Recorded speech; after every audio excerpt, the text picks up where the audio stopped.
Hello and welcome to a fresh new edition of Bazaar Morning Call. I'm Prashant, with me my colleagues Sonia and Mangalam. Guys, hi.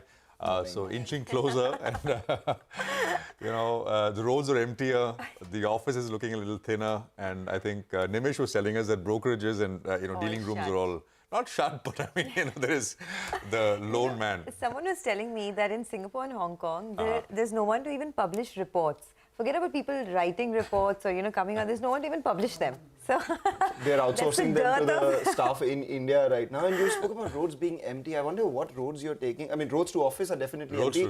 Roads outside of the city, they're jam-packed. And roads to restaurants, roads to clubs, roads to hotels, and to the hills. All full. Mangalam is on the right roads. I'm definitely on the wrong ones. Let's just quickly start this with a quick setup in terms of how things are. It's easier today. There is no, US markets are shut. There are very limited global cues. US futures are up a little bit this morning in Asia. What is trading is not doing badly. Oil prices are up about 1.5%. So yes, nothing from overnight, but this morning there is a little bit in terms of cues which are there and which are largely positive. Now, the Nifty yesterday recouped 200 of the 300-point fall that we saw on Friday. So it was a very smart recovery after Friday's sharp, devastating fall. It was devastating to many. The point, though, is that after this, and we'll get to the F&O data with Mangalam in a bit from now in terms of how much of this was covering, etc. But I would say that, this one-time excessive move on Friday, not yesterday, but the one-time excessive move that we saw on Friday has been corrected with yesterday's bounce, right? It's like a one-time settlement. It just looked very excessive on Friday. I said that during market hours on Friday as well, and a lot of it has been reversed with yesterday's pullback. Now we I think, revert to a more normal kind of a market, hopefully, but with a bit of a positive bias nevertheless. So I think that's the broad kind of a way to look at this. Huge volatility, especially Thursday and Friday. Yesterday, a bit of a reversal on the other side. And now maybe not equilibrium, never equilibrium, but perhaps, more normalish kind of market. If you are trading long on the way up, there are a couple of levels to watch. The first is 18,140. And actually, there is only one. 18,140. It's actually 18,140, 18,150. These are two levels. One is, it's coinciding with a 38% retracement of the fall, which is the fall from the 14th of December high to yesterday's low, because yesterday the market made a fresh low below Friday's low. And then, of course, there was a sharp pullback. So the 38% retracement of this is 18,140. And 18,140, 18,150 is also the point on the rising trend line all the way from the lows of June. So this is the big one on the way up. It's not very far, by the way, from where the market closed yesterday. On the downside, you've got the Nifty 20-week moving average at 17,853. And then you've got the recent low, which is yesterday's low, which is, and it's largely same, 17,780, which is the low that we saw on Friday and approximately what we saw yesterday as well. The banks saw a ferocious pullback as well. Huge. Actually, if you look at the bank Nifty in candles, Friday's candle, then Thursday's candle, and then you looked at yesterday. Yesterday's candle was so large that it kind of engulfed both the last 2 days of losses almost. The PSU bank index within that especially bounced even more ferociously, 7% on the PSU bank index after a 14% pullback that we saw all the way till Friday's close. So half of that 14% fall recouped in a single day. The bank Nifty's almost got to the 50% retracement of the same fall that we are highlighting, which is from the 14th of December high to the low yesterday, which is 42,860. I think we fell short by 20 points on the bank Nifty at yesterday's high. So 42,860 on the upside is the first resistance to watch. After that, you kind of get to 43,165, etc., which are higher retracements, 50% retracement, etc. But the first one to take out is 42,860 on the way up. So hoping for a more normal, calmer, stable kind of market as we roll into the end of the year. Guys, hi. Okay, well, let's see how that progresses, right? If you're hoping for normalcy, because we've only had volatility in the last many days, so keep your fingers crossed. But from the bull standpoint, today is not a bad day. The start will be in the green. The SGX Nifty is up almost about 60 odd points. The big question we're asking, the pullback that we saw yesterday, will it extend itself? Because it was purely short covering what we saw in yesterday's trade. Delivery volumes were also on the lower side. The good part is that, of course, we don't have any cues from our global markets overnight. So most markets, not just the US, Singapore, UK, Hong Kong, were all shut yesterday. Brent is now back above $84 a barrel. So just keep that on your radar. It's a bit of a niggling worry. Russia had said that it could cut its output because of a price cap. So that's, on the margin, something to watch for. Overall, it's really a lot of money that's come through from the DIIs yesterday as well. DIIs bought about 1,300 crores and put together in the month of December, it's over 20,300 crores that domestic institutions have pumped into our own market. So in that sense, this 18,000 level was reclaimed. Both the 100 and the 200-day moving average were held for now. 100 DMA is 17,840, 200 DMA is 17,190. But the big question is that even if this support is held, will the market pullback really extend itself? Because yesterday was a lot of short covering, but let's see how today shapes up. Could be some volatility in store as well. What are you watching, Mangalam? A lot of short covering indeed. You know, you guys were saying that there are not enough people in dealing rooms, etc., and not enough people to write reports.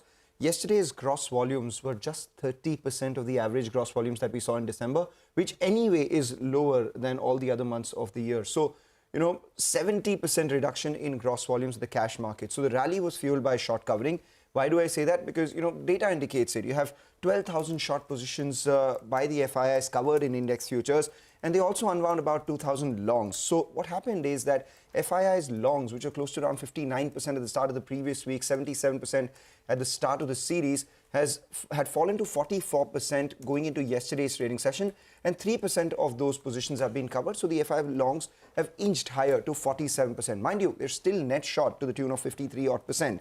In index options, before yesterday's trading session, after the big fall that we saw on Friday, the FIs went ahead and wrote 1.5 call contracts. Yesterday, with the market moving higher, those short call writers had to cover their positions, so 62,000 call contracts were unwound. At the same time, we saw writing of 1.3 lakh puts, and put writing is usually, what gives people comfort that there is support at the lower levels. Look at the 18,000 call, for instance. With Nifty conquering that 18,000 mark, we had 18.5 lakh contracts unwound out there, with 75 lakh contracts still outstanding. So if the market sustains today's opening, then we see some more short covering in this level as well. 18,100 call writers also felt the heat a bit, covered some positions. But put writers were extremely active at 17,800, 17,900 and 18,000. So all of this tells you that we may see support. However, that's where things end, because yesterday from the highs as well, towards the end, we saw some bit of correction from the top on both the Nifty as well as the Nifty Bank. And even with a big move in the market on the way up, we didn't see a big decline in the India VIX. So that's telling you that volatility is still the name of the game. So what are the levels that you're looking at? The Nifty conquered the 100-day moving average, like Sonia said, 17,850 on the way up. So that will be an important support. But are we seeing some resistance around that, 50-day moving average of 18,200 once we cross yesterday's high, and if we cross yesterday's high? On the Nifty Bank, the 50-day moving average was conquered yesterday. The next level to watch out for on the way up will be 43,200. So, yes, a lot of shorts covered. Yes, a firm base formed. Where do we go from here? Okay, one good part, of course, is that the COVID fears are now receding globally, right? China has decided to end COVID quarantine for all foreign arrivals. Whether people choose to travel to China is a different thing, but they have ended COVID quarantine, and global commodities have rebounded on account of that. So at least that's one hurdle out of the way. But before we move ahead and start the show, let me tell you what's lined up in the first hour of the show today. We'll get you updates from the markets across the globe, and Matt Orton of Raymond James Investment will be with us to discuss the global trade setup. Later, our research team will bring you CNBC-TV18's list of top 10 stocks for the day. At around 8:30 a.m., we will do a fundamental stock analysis with Dipan Mehta, and Momentumizers will follow next to decode the stock rally. Post that at 8:45, we'll bring you the top stock picks for the day from our technical and F&O experts. And at around 9 a.m., Anuj will join in for a quick trade setup. Then Prashant will bring you the Market Laser, a segment where we analyze stocks and sectors through a technical lens. At 9:10, Nimesh will be there with the standout brokerage report of the day. And before the market opens in CNBC-TV18's stock board, we will highlight the top stocks in the news to focus for the day. Okay, that's an action-packed day lined up for you. But first, let's get you some money market views now. First up, we have Bhaskar Panda of HDFC Bank, who says that overnight the dollar index traded sideways as the risk-on sentiment prevailed in holiday-induced thin trading. Bank of Japan's Governor Kuroda quashed rumors of leaving the ultra-loose monetary policy, while Chinese authorities have loosened COVID restrictions. Oil has also moved up a bit. Bhaskar adds that in the Indian currency market, liquidity remains quite low as the year-end approaches, and hence expects the dollar-rupee pair to trade in a range between 82.55 to 82.75 today. Well, on bonds, we've got Bhaskar Panda who again weighs in. He says there is hardly any movement in yields without any fresh impetus. He expects the 10-year benchmark yield to trade in a narrow range between 7.3 to 7.35 today. And then let's talk about a lot of stock-specific action to track today. We'll get to the top 10 segment in just a bit, but the stocks that we're looking at, HEG, CapEx announcement there, Time Technoplast, NTPC, ONGC and Oil India, all of them on our radar on the back of positive news flow. IRB InvIT and a bunch of crude users, paint companies. We have Berger Paints, Asian Paints, Kansai Nerolac, Indigo Paints, all of them that are likely to open in the red. All right, Matt Orton is Chief Market Strategist at Raymond James Investment Management. He's joining us right now with some views. Matt, great to have you back on the program. Thank you very much. The big news in a way is what's coming out of China, right? At least incrementally. You've got reopening, even as cases are rising sharply. The takeaway, I guess, from a markets and financial economy standpoint is that the reopening is firmly on track and maybe even faster than expected, incrementally, even though cases are rising. There's no U-turn, there is no roadblock, there's no rethink, at least so far. What's your sense? Hey, good morning, Prashant. Great to see you, and thanks for having me back. And it's definitely marginally positive news with respect to what's happening in China. And it's hard to tell how far they're going to let case counts get extended without maybe making some changes. So when you look at China overall, it's definitely positive. I think it's positive for global markets overall. It's certainly been positive for the returns of emerging markets, especially relative to developed market performance over the past week. But when I look at how I want to be positioned moving forward, Chinese markets have already had such a massive run over the past 2 months or so on these reopening hopes. So I'm not sure if there's still a lot of money to be made in that trade. Certainly it can continue, but a lot of the good news is already baked in, and now we have to deal with reality.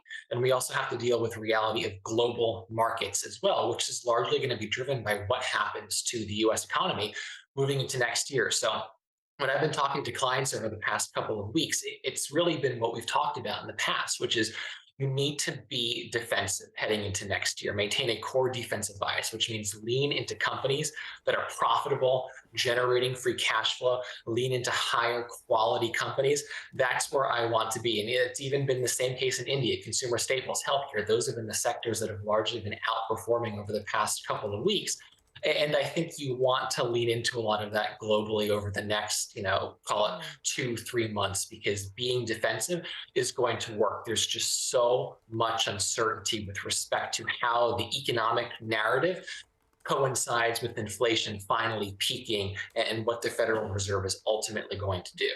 Okay, Matt, hi, good morning, and greetings of the season to you. Good to see you in office attire in the last week of 2022. Misery loves company, as they say. But no, jokes apart, how are you feeling about 2023? Do you think that this is going to be a year where emerging markets outperform developed markets? And in that context, how do you see India? Yes, so yeah, I think emerging markets can outperform, and we've already been seeing that take place over the past couple of weeks. It's encouraging. Emerging markets for such a long time have just underperformed the U.S. They've underperformed global markets.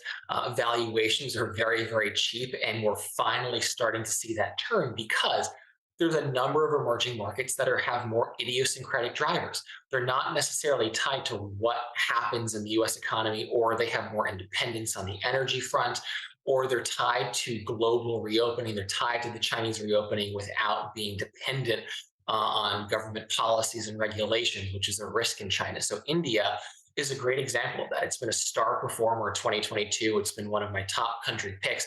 I still like it heading into 2023, even though there's been a little bit of weakness, which frankly I think is good. We're having a little bit of consolidation. Key levels have been holding up. And I think there's still a lot of areas of opportunity. I think information technology in particular, some of the consultancies that benefit from offshoring, and I'd say kind of margin preservation from companies over in the US and Europe, I think that can continue. I think industrials can also do well in India, and financials as well. I've liked financials for a while, and I think we're starting to see banks, the possibility for net interest margin expansion. So I'm definitely optimistic on India, but I also like certain Latin American countries too, because they've been well ahead of the rate rising curve with respect to the Federal Reserve. So you've got Brazil that's been well ahead of the curve, but also countries like Colombia that have a very, very dynamic financial system. Banks there have been outperforming.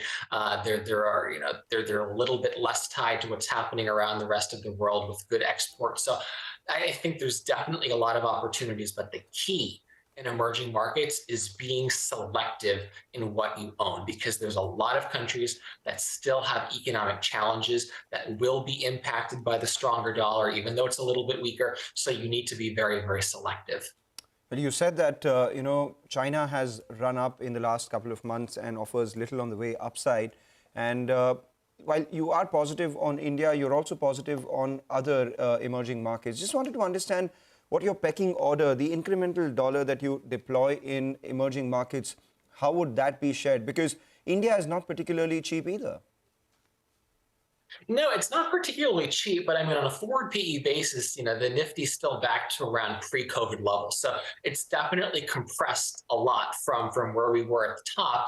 And just because something's expensive doesn't mean it's not going to perform well going forward. And I think 2022 has been a great lesson in that. A lot of the more defensive sectors have been more expensive, but have continued to work. So when I look at emerging markets overall, I want countries that are more independent from the global slowdown narrative. So India definitely ranks up towards the top of that list.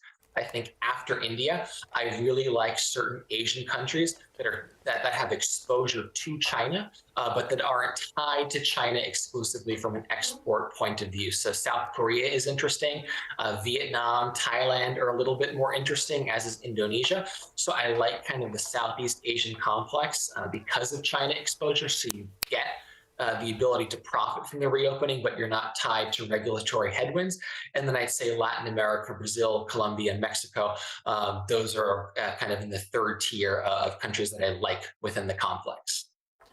Matt, I just wanted to put one opinion up, and this is about the kind of names which will do well. This is coming in from Daniel Loeb, who runs Third Point, which is, a well-respected, large $15-16 billion hedge fund in the U.S., this was a tweet he put out yesterday. He says, and I quote, "I tend to be more of a bottom-up analyst, but 2023 should prove to be a year of a battle of two narratives.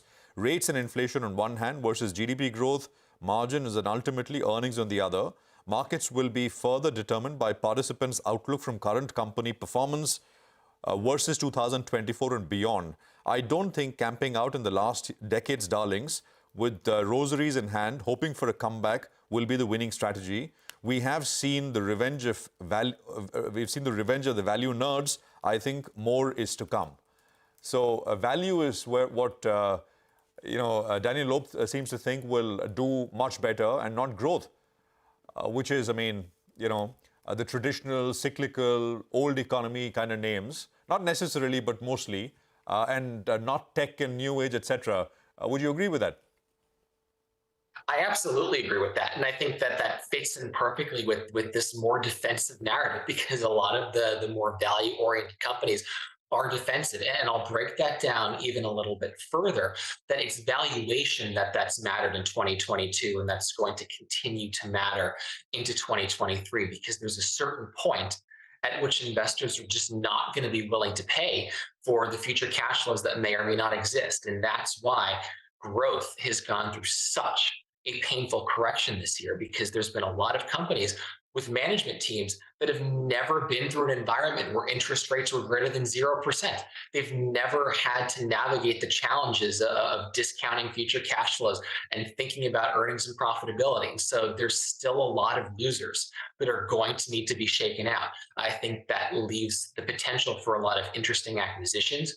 Moving into 2023, you're seeing private equity companies still fairly active, but as I look into 2023, it's that clash of that economic narrative along with peak inflation that's going to keep volatility elevated for at least the first half of the year. And it's why I'm so adamant on being defensive with respect to your positioning and focusing on company specific fundamentals because it mattered in 2022 and it's going to matter even more in 2023. And similarly for emerging markets as well, it's knowing the specific countries you own, what the catalysts are that's going to move them going forward.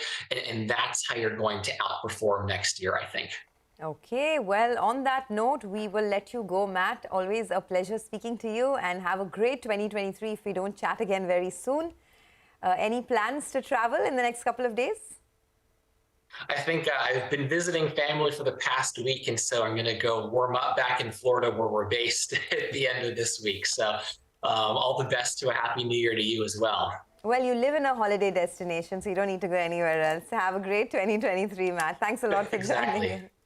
Thanks for joining in. Okay, well, that's the word coming in on the markets. Emerging markets could outperform developed markets, and they continue to like markets like India. Let's dip into a quick break. Our list of welcome back. Hope you're having a good morning so far. The SGX Nifty is indicating that after yesterday's sharp pullback and the market resuming 18,000, today perhaps things could get better, up about 50 odd points. Let's get straight to our research team. They're tracking a couple of important stocks of the day. Vivek is joining in first up. Vivek, HEG is on your radar? Good morning. Well, a very interesting development as far as HEG is concerned. The company has gone ahead and incorporated a wholly owned subsidiary named TACC. Now, the main purpose of this particular subsidiary is to go ahead and manufacture graphite anode for lithium-ion cells. An interesting business opportunity that HEG has identified. Now, 2,000 crore capex is what they've announced. It's going to be done in two phases. Phase one is 1,000 crore capex to cater to almost 10 to 12 gigawatt hour of cell manufacturing capacity, and another 1,000 crore capex that the company will do, and this is mainly to cater to 20 to 22 gigawatt manufacturing capacity for the entire lithium-ion cell opportunity that they see. That is correct. We did have the management earlier, and they did indicate that there is an 800 to 1,000 crore opportunity from this plant, margins at around 30-35%. But Vivek, hang in there. You have a bunch of other stocks that you're watching out too. Well, that's right. Quite a few stocks on my radar. So Time Technoplast is the other stock that we are looking at today. The company has got a repeat order from Adani Total Gas, and this is for the supply of CNG cascades. The value of this particular order is close to 75 crore. Some negative news flow coming in for IRB Invit. Now, what's actually happened is that the company has temporarily suspended toll collection at IRB Pathankot Amritsar Toll Road. This is on the back of farmers' agitation that Punjab is witnessing currently. Remember, even last year around the same time, the company was forced to suspend toll collections in this particular toll road. Also, keep an eye out for NTPC, an interesting MOU that the company has signed with a company known as Technimont. This particular company is actually a subsidiary of Indian subsidiary of an Italian company known as Merit Technimont Group. And the main purpose of this particular JV that NTPC is pursuing is to jointly explore the possibility to develop commercial scale green methanol. So an interesting foray there. It'll be interesting to see what kind of fillip this gives to NTPC's renewable arm.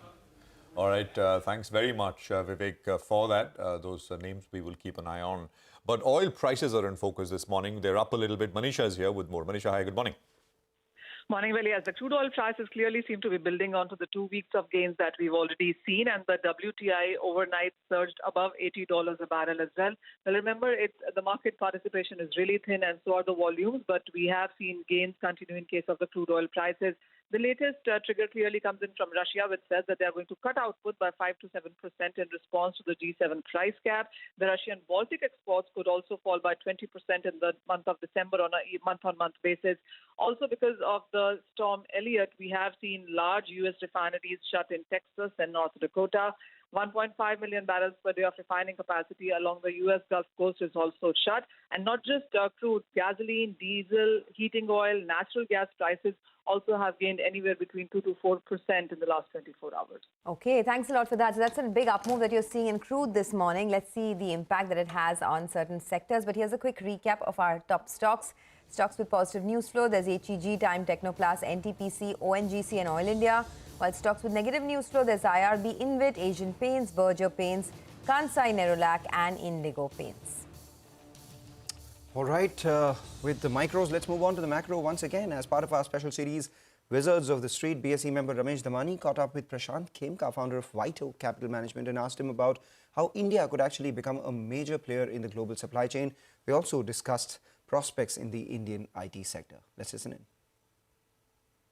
Globalization is very much there for good, and it is maybe a bit of a speed breaker in the interim, but for India it's actually can be a very positive game changer of sorts, because the companies worldwide are very keen to diversify their supply chains. From China, From so it's the India plus one. Absolutely. From excessive dependence on China, they want to diversify. India has the opportunity, and it should grab it with both hands, which it is doing so, but I think there's always room to do a lot more. It's an opportunity. So Apple does 5,000 crores of iPhone sales. That telling sign to you? That is certainly, you know, from India's perspective, a very big positive. The opportunity size in front of us is, compared to that, is like tens of times, if not hundreds of times bigger, if you look at the manufacturing sector as a whole. IT services, if I take as an example, from time to time they get written off by the market. One of the things that market has for the last decade or so believed is that IT services sector is an X growth sector in India, because they think of or X growth sector because NESCOM and IT companies, they guide in dollar terms or constant currency terms, which are like dollar equivalent. So they talk about 7 to 8% growth. Now, you know, in India 7 to 8% growth doesn't appeal to anyone. Doesn't wake up anyone. Yeah, if you are less than double digit, you are no growth or slow growth company. Okay, so we'll get you excerpts of the interview through the course of the day. Prashant Khemka runs, of course, one of the largest funds in India, one of the single largest money managers in the country. We'll take a quick break here. Up next, Deepan Mehta of Elixir Equities will join in for some fundamental stock talk. Later, we'll also connect with Rohan Verma of MapmyIndia. There's an interesting company. The company is alleging Google's anti-competitive activities are harming Indian consumers. How are they impacted? What are they doing about it? Welcome back. You're watching us here on Bazaar Morning Call on CNBC-TV18. In case you just tuned in, the SGX Nifty is indicating a positive start for our markets, about 45 minutes away for our opening here. 52 points on the way up at open. The question is whether this sustains or not after a big rally that we saw in yesterday's trading session. Let's also welcome Deepan Mehta, who is director at Elixir Equities, to discuss a couple of fundamental ideas. Deepan, you know, in the past you've liked the pharmaceutical space. The last week was good for the pharmaceutical space, but yesterday again, after, you know, a bit of a flash in the pan, so to say, we saw a decline in that index. That was the only index in the red yesterday. What does a person do in situations like this? Do you hold on to your conviction in the pharmaceutical sector? Good morning, Mangalam, and thanks for having me on your show. I think pharmaceuticals, you need to be extremely selective over here because many of the Indian pharma companies are too focused and too much of weightage is there in the US generic market. And over there, competitive pressures are coming in very strongly, and that's impacting their growth rates over there.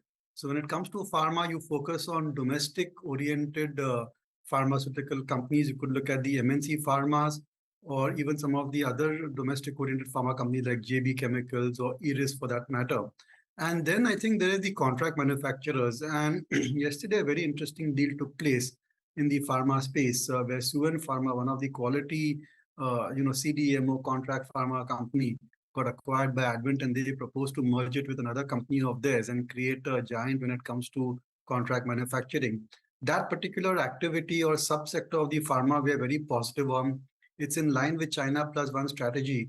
And clearly, I think we have strengths when it comes to developing such molecules for innovator companies.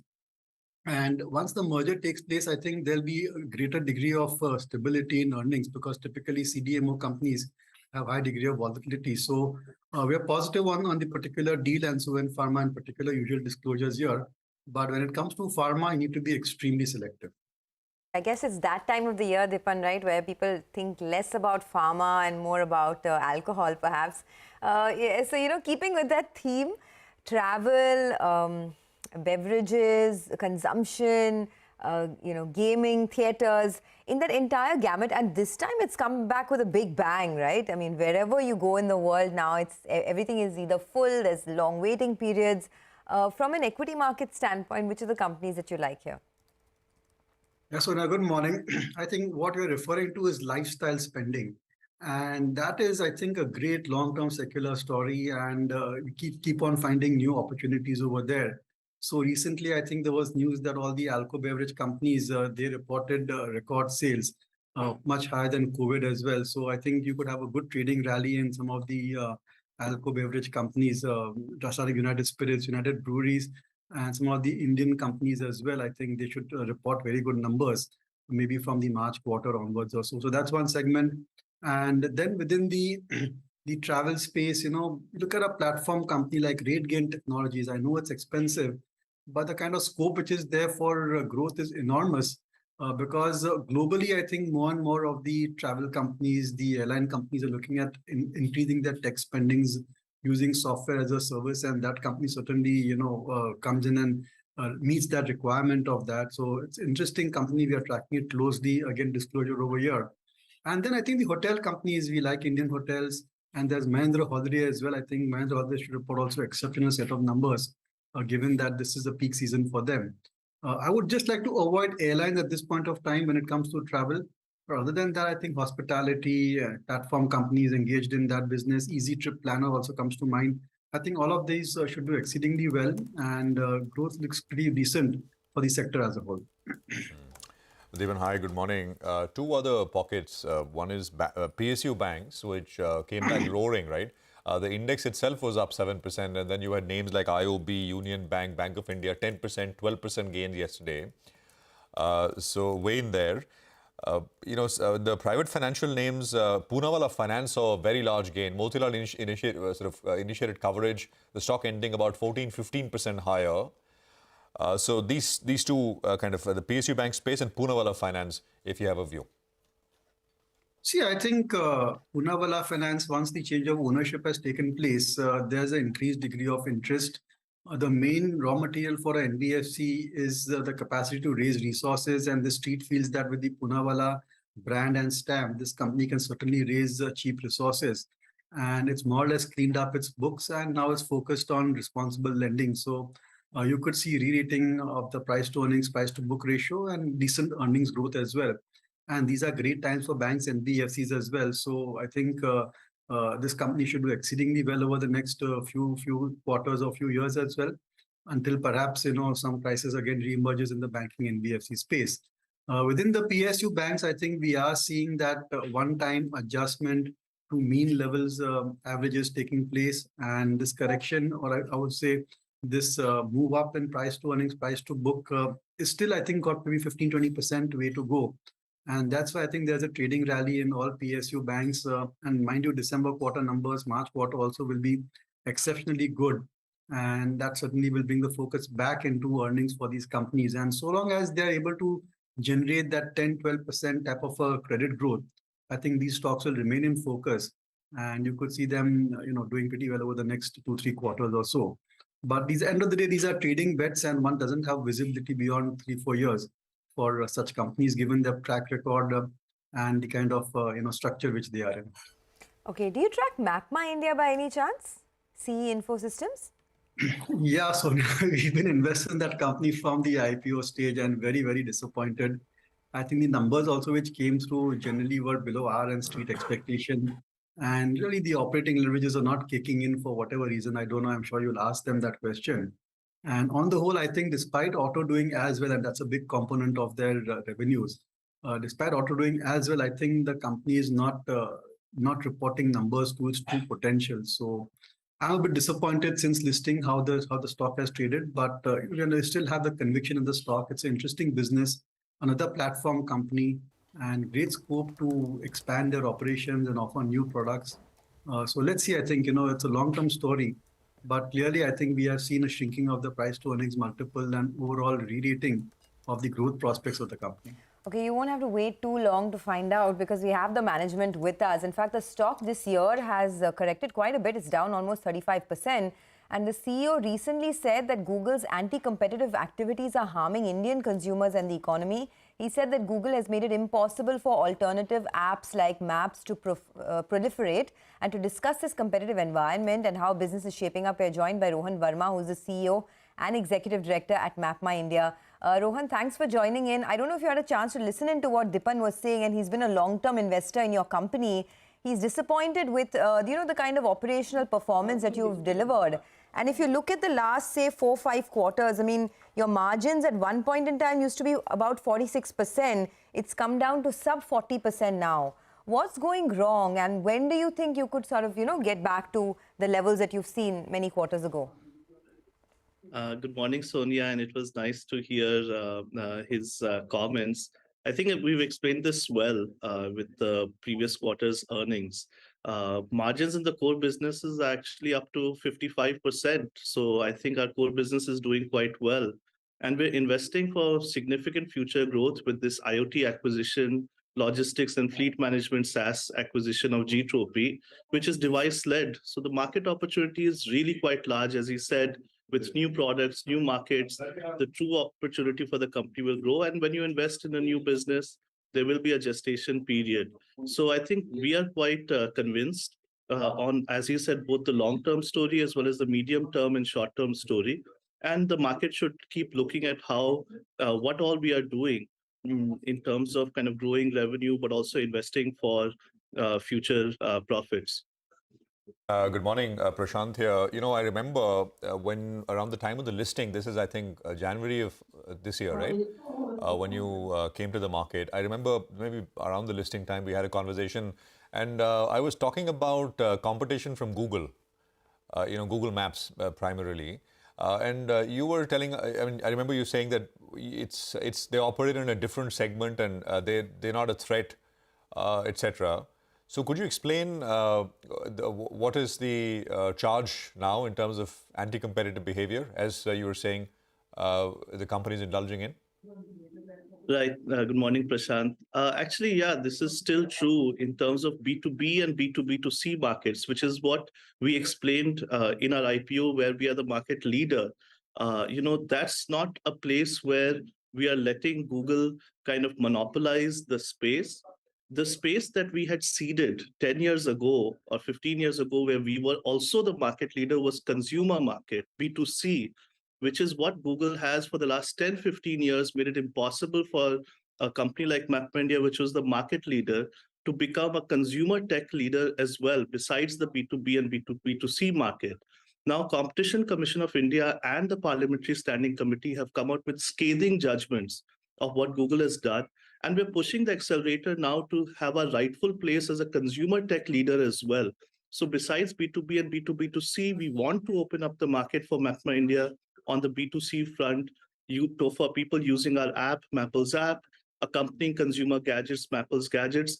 And that can only happen if we raise our voice against what anti-competitive activities Google is doing on the consumer, while on the B2B and B2B2C front, we continue to do strong and deliver growth. That was always expected, right, from a competitor as strong as Google, with the ecosystem that it has, with the market share that Android has in smartphones, etc., that they would obviously try to leverage that. I'm just trying to understand what is it that they're doing which is, according to you, anti-competitive. That's point number one. And secondly, on consumer tech and enterprise C&E side as well, I mean, the first half you saw a growth of just 29-30% as against the 40-45% that you would grow earlier at. I mean, what's causing the slowdown there? Yeah, good morning, Mangala. Actually, I wouldn't confuse B2C market with what we call C&E, Consumer Tech and Enterprise Digital Transformation. That's still part of our B2B business.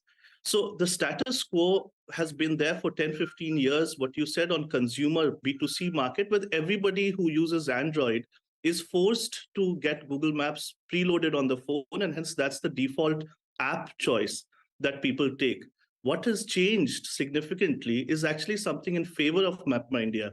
the CCI judgment, the Parliamentary Standing Committee seeks to change the status quo where Google cannot force OEMs to preload Google Maps forcibly or cannot do these anti-competitive activities which stifle other consumer apps like MapmyIndia, which are competitors to them. So actually, if these things play out well, the way that the momentum is looking, you will see a whole new opportunity for MapmyIndia open up around direct-to-consumer engagement, not just the B2B and B2B2C space. So that's on B2C consumer and Google.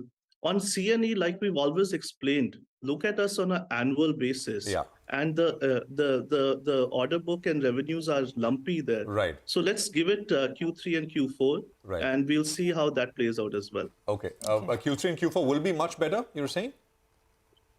We are quite bullish about it. Our order book has been strong, as you know. Okay. So on the direct-to-consumer, I mean, Google Maps is free, right? So even if you are able to get a foothold there, I mean, do you plan to charge for those services? How will that work?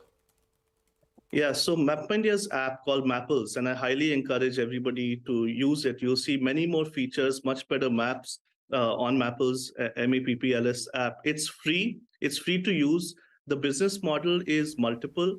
There are subscriptions we charge for gadgets, such as dash cameras in your car, which give you safety for your loved ones or GPS trackers. So that everybody who buys the gadget pays a subscription to us from the consumer base, as well as now with Kogo's acquisition or investment, there's a lot of transaction or travel commerce, hyperlocal commerce activities that we will begin. So there's a good business model around it.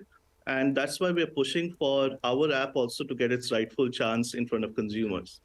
Since we're talking about competition, Rohan, wanted to ask you, is What 3 Words a big competition for companies like yours? I mean, it's that London-based company that has this geocode system as well, where you just identify a location with a resolution of around 3 meters. So that seems to be the new thing everyone's talking about.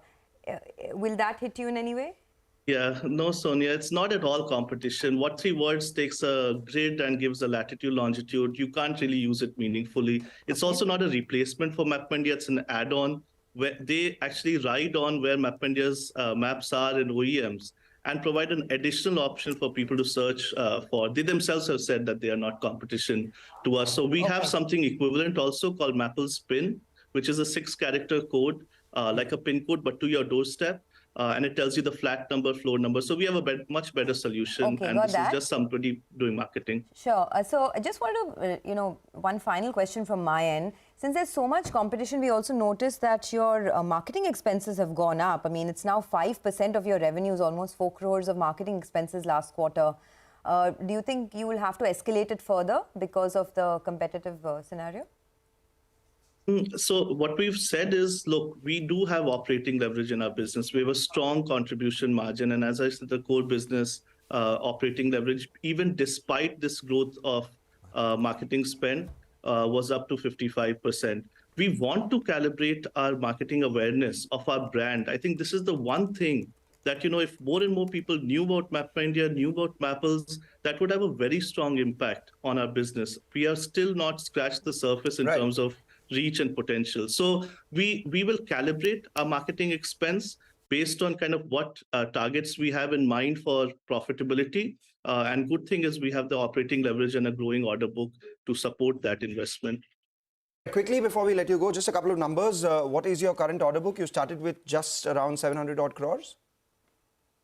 So, I mean, these are annual order bookings that we report. So things are going well. As I said last time, we'll wait for the end of Q4 to report those numbers, but momentum is strong.